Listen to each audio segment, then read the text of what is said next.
Hi everyone, welcome back to our channel. Today in this video we are going to see how to fix PS5 error code WS-116489-9 error connecting to PSN from PS5 console. Fix 1. Check PSN status.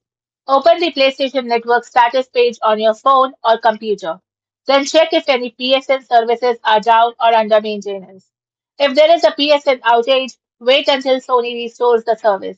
Then try connecting your PS5 to PSN again. Fix 2. Restart your router. Turn off your PS5 and unplug your router or modem from power. Now wait for at least 5 minutes and plug the router or modem back in. Then wait for the internet connection to return and turn on your PS5 and try PSN again. Now Sony specifically recommends this step for WS-116489-9 error. Fix 3. Test the PS5 internet connection. Go to the settings on your PS5 and select network.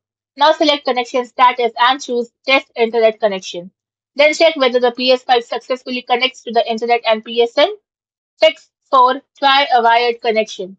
Connect an Ethernet cable from your router to your PS5. Then go to settings, then go to network, then go to settings again. Now select setup internet connection and select the wired connection. Then test the connection again. Thank you for watching, and for more such informative videos, do like, share and subscribe to our channel.